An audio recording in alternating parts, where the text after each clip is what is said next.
there, and welcome to the Fearless Artist Podcast, where we empower classical musicians to build their own thriving careers. I'm your host, Michelle Lynne, and together with Deanna Petre, we teach artists to conquer the entrepreneurial side of their careers and create the futures they want. We are two freelance classical musicians who have lived and worked in Europe for a decade, and together we started the Fearless Artist Mastermind, a coaching company created to teach classical musicians how to overcome fear and take action on building their dream careers.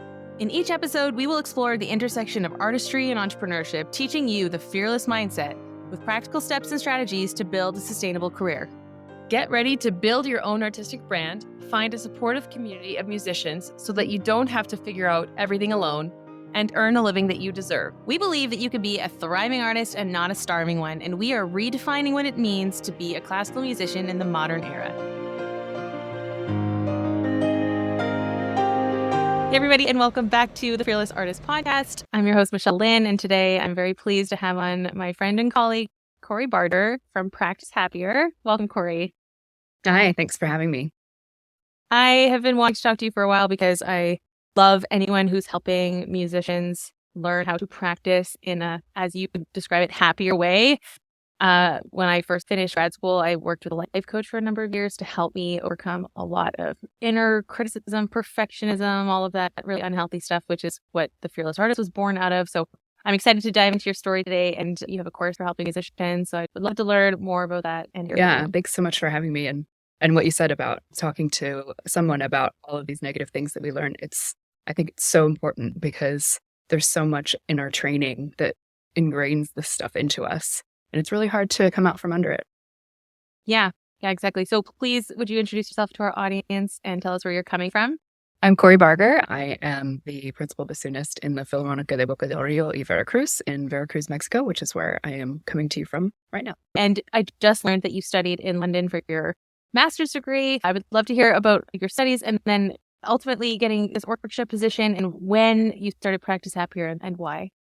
So I grew up in Southern California and I studied at UCLA. I studied the bassoon. And I felt I was in a little bit of a strange position because I'd never had lessons before I went to college. And I always felt like I was really behind. I started playing bassoon when I was 14. The flute was my first instrument. And I was one of those people that got kind of bored all the time with everything. So I switched from playing the flute. I played the oboe, I played the clarinet, I played the bass clarinet. And eventually someone handed me a bassoon and a fingering chart. And that's how I learned to play the bassoon.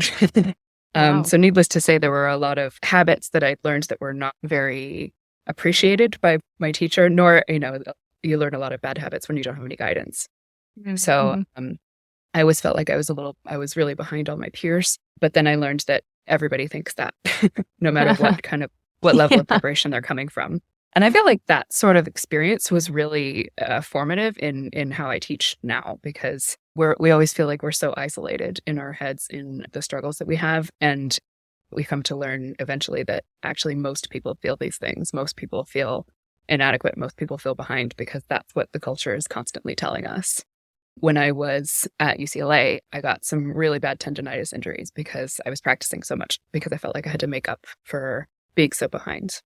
And I couldn't move my thumbs at a certain point, which is really bad when you play the bassoon. Yeah. There's like 14 keys that your thumbs are responsible for. And so there was a point where I had to stop playing for 3 months. And it was like in between my second year jury and my third year recital. So obviously I was really panicked and wondering how on earth I was ever going to be able to like graduate and make this my career. I went to all these doctors that were like, oh, just stop playing. And I was like, no. So eventually I found an acupuncturist that really like turned things around for me. But luckily my body responds really well to acupuncture. And that got me to the point where I could play for 15 minutes a day. I still was going to the practice rooms with my friends. We had this ritual of all going to practice together at the end of the day. And I didn't want to be left out. So I would go with them and I would like wander the halls and be everyone's nightmare of the person who's listening while you're practicing. When I was wandering around, I noticed just how much time most of us are wasting. And I kept thinking like, oh, it would be a lot more effective if you did this or that thing instead of repeating this thing the same way over and over again. So I started to really notice how kind of outdated all of our ideas of skill acquisition are, the way that we learn things and how we learn them. So I started reading a whole lot about psychology and performance anxiety, and most of the studies that we have about like how we get better at things come from athletics.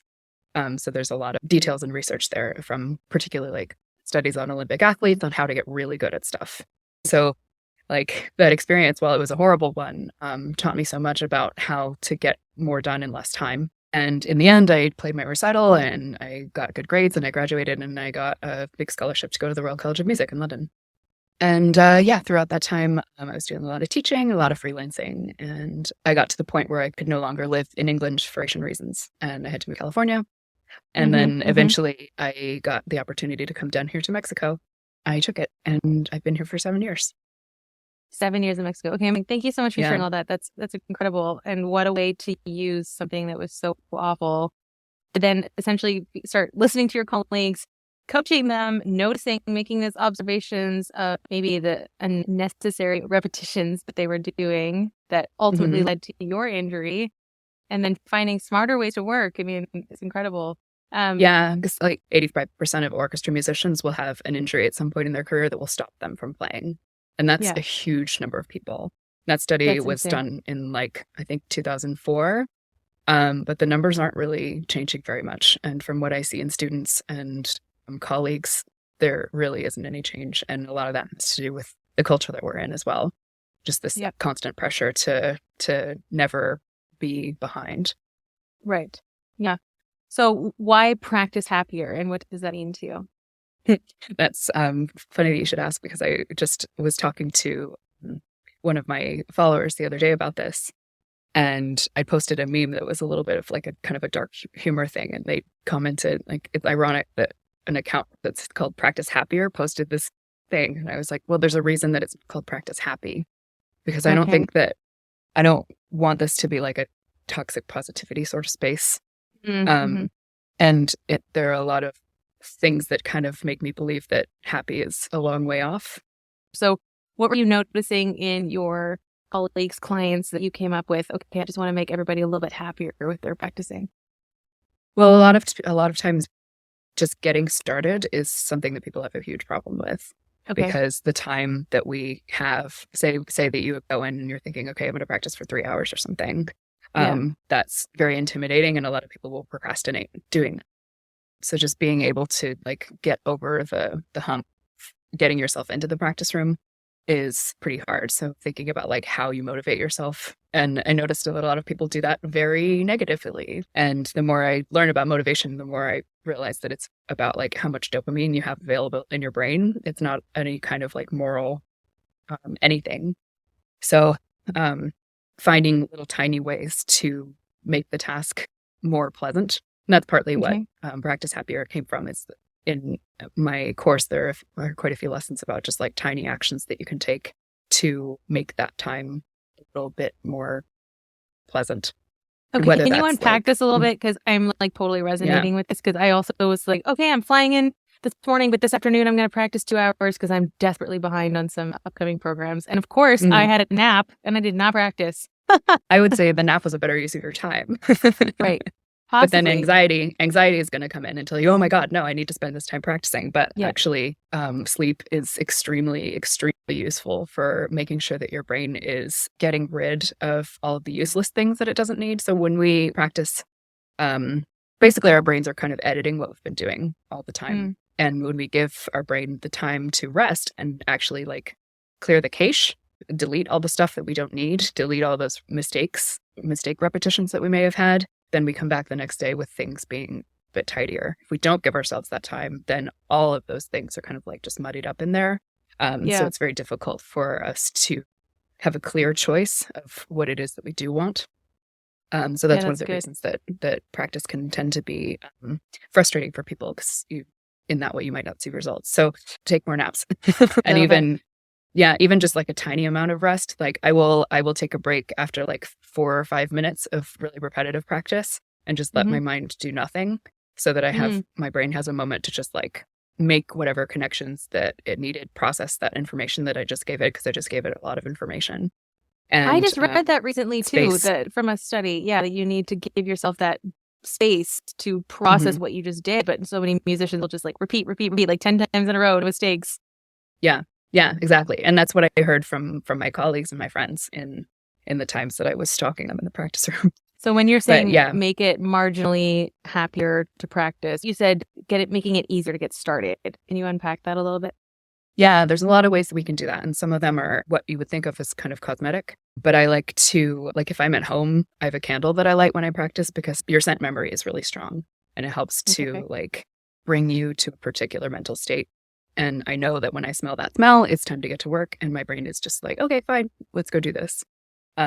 Just sorts of things that make you feel happier. Coffee, whatever makes your environment feel a little bit better. But on a more like practical side, actually giving yourself a schedule for what you're doing helps a lot, because when we look at that like 2 or 3 hour block of practice as like, I'm going to start and see where we go, it's very overwhelming for our brain. And it means that we have to do a lot of really small decision making in the moment. If you're having a hard time getting started practicing, make yourself a plan of like 4 or 5 goals that you have before, like even, like the day before you're going into practice. And you don't always have to stick to that, but having that laid out, saying like, okay, I'm going to work on letter A to C in the first whatever, and I'm going to polish measure 365, and like very, very specific goals so that your brain has something to grab onto.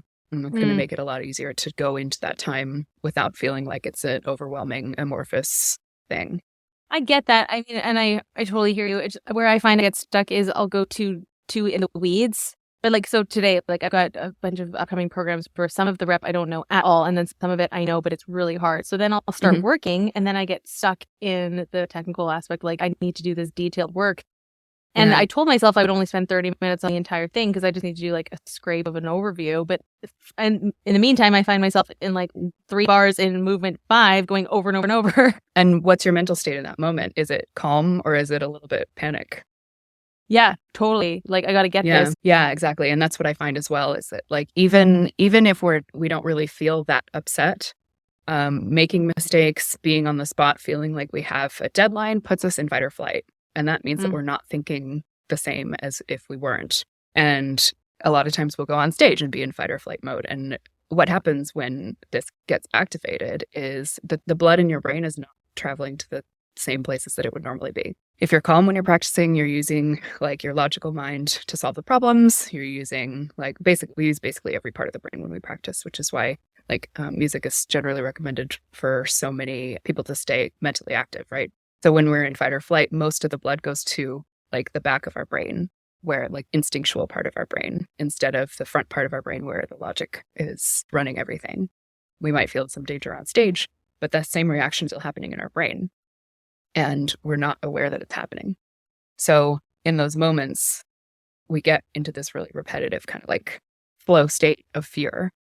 And it's hard to get out of it. And it's exhausting for us. And it's not very productive. So in those moments, I would actually stop myself. Once I become aware of the fact that I'm not thinking very clearly, I would stop and move on to something else. And that's one of the reasons that I tell people to like set timers in practice and actually stop when the timer is up, because you may not be thinking as clearly as you think you are. Yeah, that's good. Can you give us an overview of the course and how it's set up? Yeah, it's, there's actually 2 options to how the course is set up. It's originally planned out as 6 weeks with individual lessons each day. I think of it as kind of like the stages of learning a piece.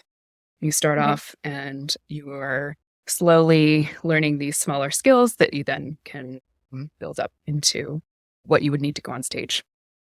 And the other option is to attack your more specific problems directly rather than going through more gradually. So say, for example, your problem is that you feel really terrible about yourself. You can go through all these specific lessons to help you build your confidence.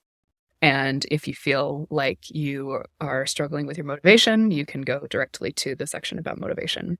Whereas if you see the course in its entirety, you would get all of these little bite-sized lessons and eventually come out as one. Like you would eventually have the goal of more confidence, better motivation, all of these things without feeling like you're very specifically tackling those things. So you're mentioning, if somebody's struggling with lack of motivation, they can specifically go to that place in the course. Is there also something around imposter syndrome? Because we get people asking about that all the time.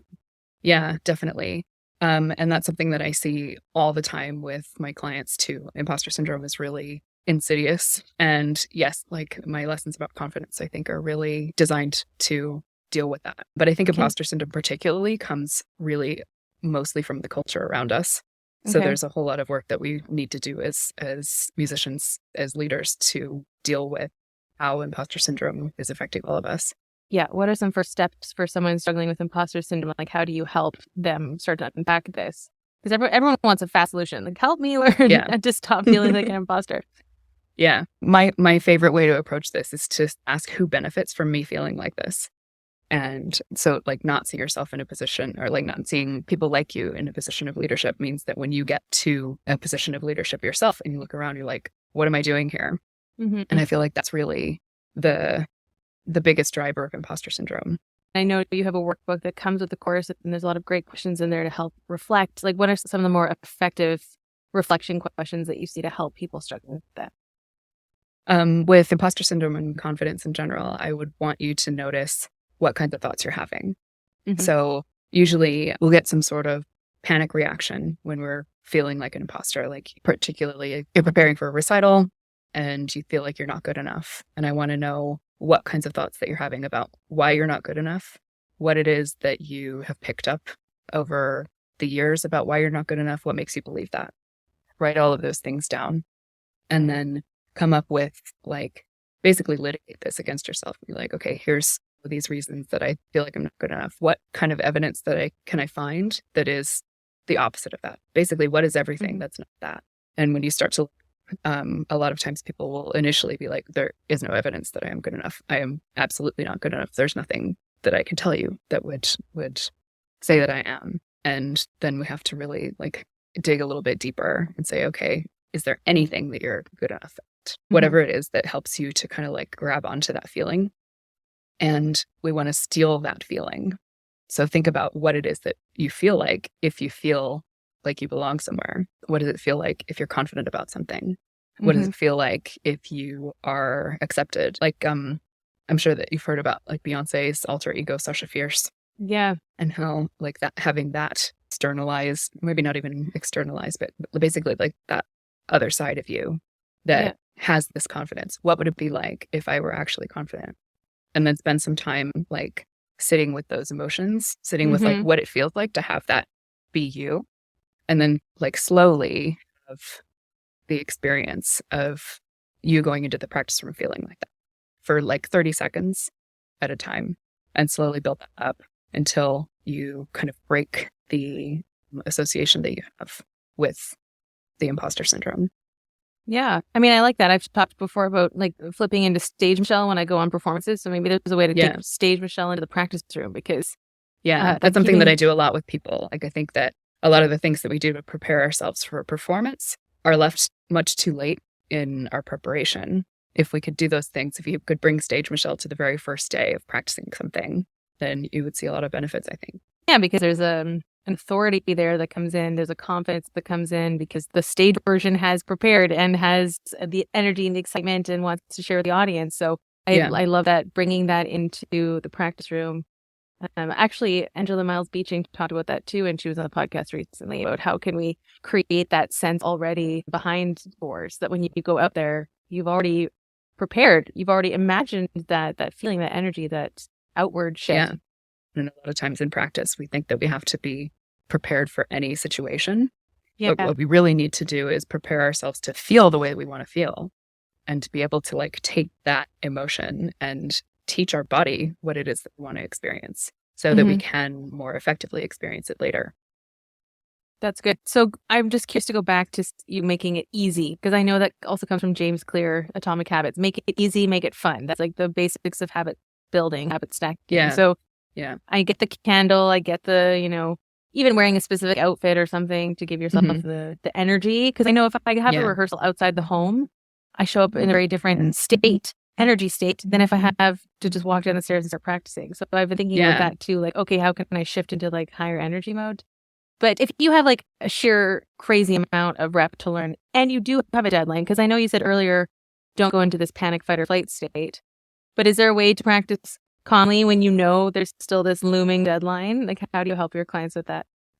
Yeah. So first you have to get yourself of the panic. And usually when we're in panic, we're not very good at making decisions. We feel like, okay, my time is best spent like drilling these 3 measures. And it might not actually be, because the mindset that you're in is not allowing you to think clearly. It's not allowing you to make decisions very clearly, and it's not really allowing you the level of coordination that you would really expect yourself to have. And I think there's a fine line on this, because a lot of us do go on stage in fight or flight. So like if you're in that, a lot of learning is dependent on the mental state that you're in. So like eventually my goal is to help us not be in fight or flight so often. And there are a lot of ways that you can balance your nervous system. One of my favorites is an exercise that you can do anywhere, and it stretches your vagus nerve a little bit. The vagus nerve is the nerve that connects your brain to the rest of your body. So a whole lot of information travels there all the time. And so if you keep your head straight forward and you move your eyes all the way to one direction, in a moment you'll either yawn, swallow, or sigh. And for me, I yawn almost immediately doing this. Once you get that, go back to the middle and then rest for a second and go move your eyes to the other side and wait for the yawn, swallow, or sigh. That yawn, swallow, or sigh is basically a sign that your body's just given itself a little bit of a reset. You know what? I learned that on TikTok from a woman who was helping binge eaters. Because that's something that I had to overcome too. And she was talking about how to reset your nervous system so that you're not in this frantic binge eating, because you get into this kind of stormy fog. And so she was talking about the vagus nerve, and she also talked about kind of rubbing the side of your neck to help relax as well. And it's what you said when she said you yawn, that's when you know you've reached it. Yeah, and that's exactly what's happening when we're in the practice room. When we're in that like crazy mode of drilling things, we are not thinking clearly. Yeah. No, I know, because like our thoughts are so powerful. It really comes down to what we believe about ourselves, the stories that we tell ourselves about who we are. I mean, what you're saying about imposter syndrome, if you don't believe that you belong there, then you're going to not act like you belong there, or you'll be surprised you don't know how to be because you've never seen anyone in that position. And it just reminds me of before I started The Fearless Artist, I was watching women motivational speakers, women preachers for years on Instagram. I was listening to their podcasts, and I never planned to have a podcast for myself or to have, a TFA, but I think seeing these women on stage with microphones, I'm like, yeah, I know what that looks like. They're so bold. They're so cool. They speak with authority. And so I think a lot of that has taught me how to do it instinctively. And that's so powerful. And that's why representation is so important. Diversity is so important, because if you don't see yourself in that position, or if you don't see people like you in that position, it's hard to imagine yourself there. So making your space comfortable, speaking. I know you have affirmations also in your workbook, kind of rewiring what you're saying about yourself, having a plan in place. So like all of this kind of like groundwork in order to actually, when you sit down, make better decisions around where to spend your time practicing, right? Yeah, because then you've set yourself up a bit better for success. Like say you're planning your practice and you're really stressed. Okay, I'm going to play this. I'm going to be really focused for half an hour, and then I'm going to do this, and I'm going to be extremely focused for another half an hour. It's not actually likely that you are going to be focused for an hour. Just the physiological reality of things is our focus wanes. Knowing how much time you generally have in focus can be helpful, but a lot of things will affect like stress, tiredness, whether you ate recently or not, is all going to be affecting how your focus is. So when we're making plans and we're thinking about like the perfectionist version of ourselves, that's setting us up for failure. And we end up generally just kind of feeling terrible about ourselves when we're done, because we haven't accomplished the 47 things that we said that we were going to. And, the happier thing is really, really great. Do you have any testimonies of students who have done your course, or like fun stories that have come back about people seeing changes? Well, one of my clients recently won an audition, so that was very exciting for. Awesome. Like we bring those experiences with us into the practice room and on stage, and it creates just so much pressure that then it becomes almost impossible to get to work, because we feel like we can't live up to the pressure. And they managed to get themselves into a practice schedule, and they won their audition, and they love their position.